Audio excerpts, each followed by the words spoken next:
So Paul begins to tie all of these threads together as he keeps going, verse 25. Now, Hagar, we're going to get into how this is allegorical, how this can be viewed as allegory. Now, Hagar is Mount Sinai in Arabia. She corresponds to the present Jerusalem, for she is in slavery with her children. But the Jerusalem above is free, and she is our mother. So Hagar is Mount Sinai, obviously not literally, but figuratively, Hagar is Mount Sinai, which is synonymous with the Jews with the law. In other words, the law is the natural way, the ordinary way of conceiving, of giving birth. We give birth the natural way of ordering our life in the world by obedience, by works, by doing. And instead of conceiving children, we conceive self-righteousness that way. But the law enslaves far beyond the boundaries of Mount Sinai, and that's what Paul says. It enslaves all the way to earthly Jerusalem. The seat of Judaism is where the enslavement continues. Paul is saying that all those who follow the law are enslaved to it. It's the natural way, and they're trying to conceive their own righteousness, but it's all slavery. Paul says anytime that you try to use your own ability to make yourself acceptable, to make yourself what you want to be, when you use your ability to scratch and claw a legacy out, the results are always slavery. You will be a slave to the work, or you'll be a slave to the results. But the whole thing ultimately is slavery. You have to get bound up in it if you're going to go that route. Because you'll need the positive results in order to get the affirmation that you so desperately crave. And negative results never give you affirmation. You're aware of that. The positive results provide meaning in your life. Oh, I must have done something right if I got positive results. And if anything gets in your way of those positive results or gets between you and those results, that all becomes a frustration in your life. And even if it doesn't get in your way, even if nothing wrong happens, you'll be so driven to try to bring success about in your life through your natural means, through your effort, that you become a slave to those efforts. That's the natural way. That's how most of the world lives, but they don't know it. You can live that way, or you can wait for the promise. You can wait on God and leave the results to Him. You can live by His grace and be a child of promise. And look at the language there in verse 26. The Jerusalem above, that's the heavenly city, right? It's above. It's not the earthly Jerusalem. This is the one that we looked at last year in Revelation, right? The new Jerusalem, the one that we've been promised. We're children of that promise. Paul says that's the city that represents Sarah in this story, the city of promise. The earthly Jerusalem is a city of slavery. The heavenly new Jerusalem, Paul says, is our mother. And what does that mean? It's not just figurative language. It's literal language as well. We in our modern age think nationally when we ponder our identity. We are Americans, right? But the ancients thought more locally. Your mother city was your place of citizenship. Saul of Tarsus. He was a citizen of Tarsus, which also happened to be under the protection of Rome, which made him a citizen of Rome, a city that became a nation. So your mother city was the place where you had rights. Your mother city was the place where you belonged. But Paul says heavenly Jerusalem is our mother. Present, active, indicative, is.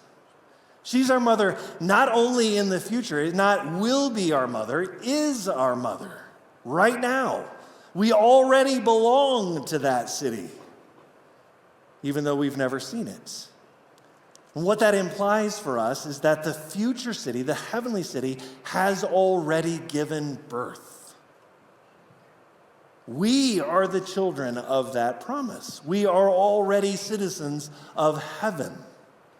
So if you're a Christian, you're not hoping that by trying really, really hard or maybe not screwing up too much, that at the very end of your life, maybe you'll be led into heaven. You're already a child of it. You're already children of the promise. You're trusting in that promise. Your entry is based on the work of another. If your entry is based on the work of another, there is no slavery in your life. Paul says in Romans 8, this means that it is not the children of the flesh who are the children of God, but the children of the promise who are counted as offspring. See, just like Abraham calling Isaac the child of the promise and promoting him ahead of Ishmael, we get promoted ahead of those who try to get there the natural way, says Paul. And Peter expounds on this also. It's not just a Pauline idea. Peter also expounds on this in his very first sermon in Acts chapter 2.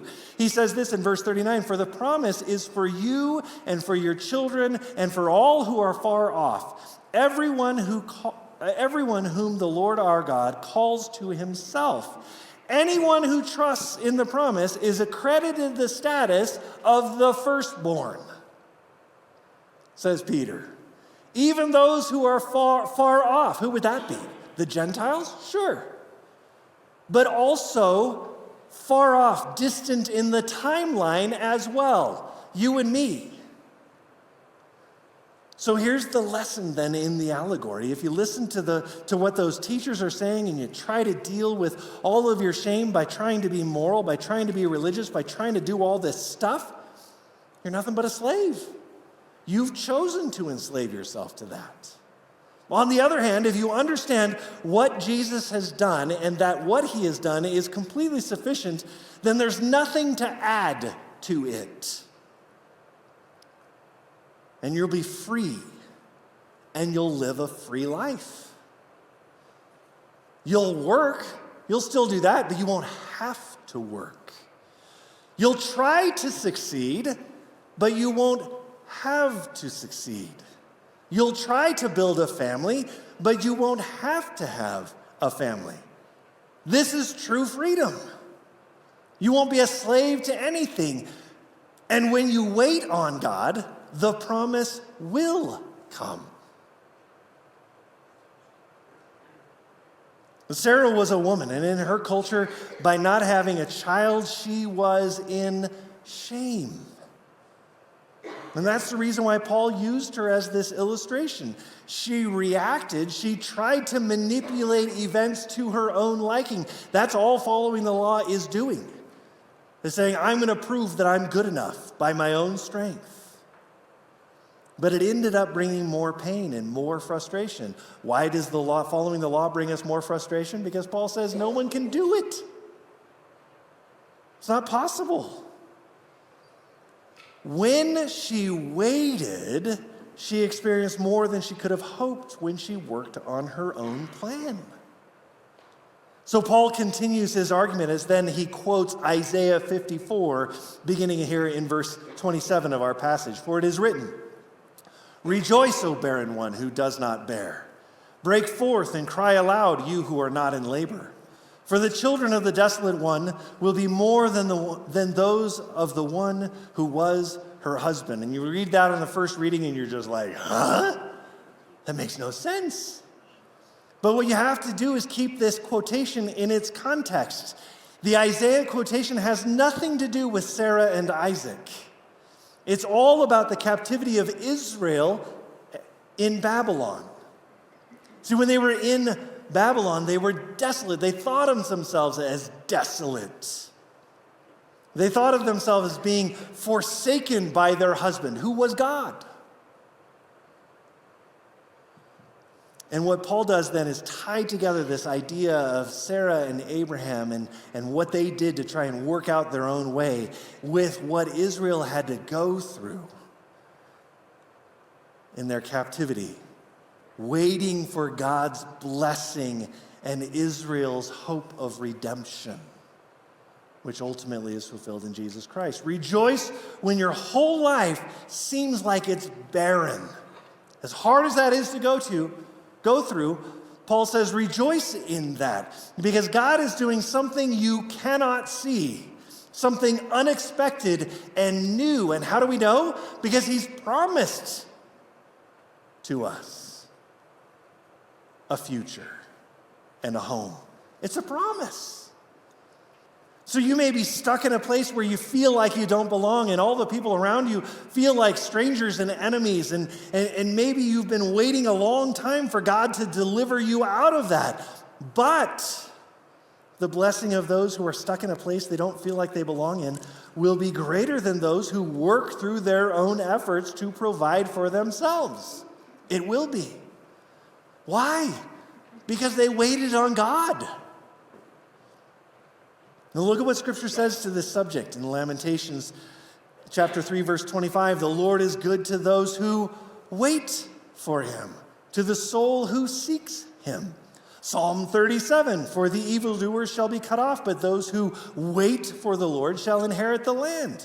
Isaiah 40, verse 31, but they who wait for the Lord shall renew their strength. They shall mount up with wings like eagles. They shall run and not be weary. They shall walk and not faint. And that's just a few of the statements on waiting on God from Scripture. The results of waiting on God all sound like future Jerusalem to me. It all sounds like heaven. If you rely on your own human ability, you may have children. You may. You may get the things that you think you want. That's what I mean by that. But it'll be work and toil and pain and frustration. But if you rely on God, no matter who you are or what you've done, no matter what your background is, you'll be blessed far and above those who attempt to do things by the world's natural order. So Paul concludes his argument this way. Now you, brothers, like Isaac, are children of promise. But just as at that time he who was born according to the flesh persecuted him who was born according to the Spirit, so also it is now. You've been born of Jesus Christ. That's the supernatural birth. You're recipients of the promise, just as Isaac was the original recipient of the promise. You've received this salvation. And don't go back on that. Stay in that. Why would you go back to old ways, says Paul repeatedly throughout the first 4 chapters of this letter. Why would you try to earn it if you've already received it? Nobody tries to earn something they've already received. That's foolishness. That's just slavery. And, says Paul, don't listen to those who aren't living according to the promise. Ishmael mocked Isaac because he wanted to be first. That's all the legalists are doing with the Galatian church, mocking them because somehow they got ahead of them. That's not fair. I've been living by the law all this time. You can't be ahead of me. It's not fair. That's still going on to this very day in the world, by the way.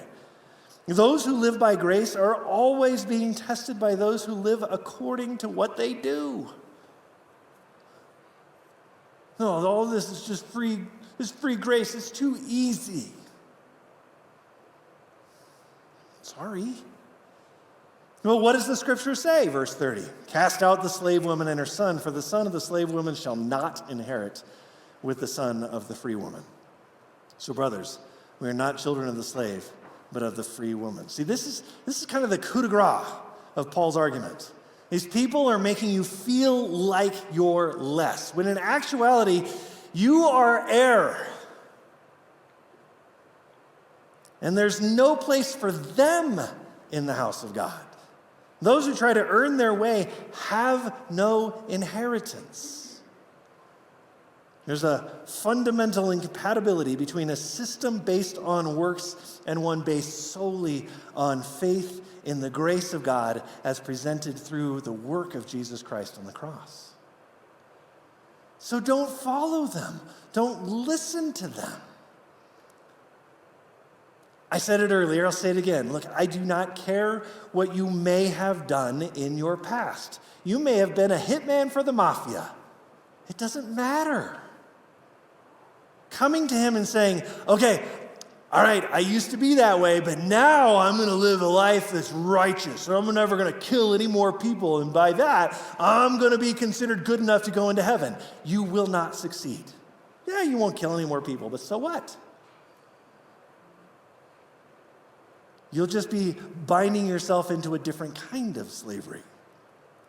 But if you come to Jesus and you say, I've got nothing, there's absolutely nothing I can do to save myself. I'm completely at your mercy. If you present yourself to Jesus that way, like the thief on the cross saying, Lord, remember me when you come into your kingdom, guess what? Jesus says to you, you can go. You can be there. If you go to him and say, I'm just going to cling to the cross, I'm just going to cling to the promise, guess what? You are the heir of the promise. You'll have more going for you than the person who seems like they have it all, because your city then is from above. You are a child of the promise. See, ultimately, all this is about is waiting on God. Wait on him. Wait for it. It may seem like it's taking forever for God to move in your life. Wait for it. It may feel like there's all kinds of turmoil and pain that other people are bringing into your life. Wait for it. But other people are getting farther ahead in all of the facets and ways that our society considers to be success. Wait for it. Wait on God.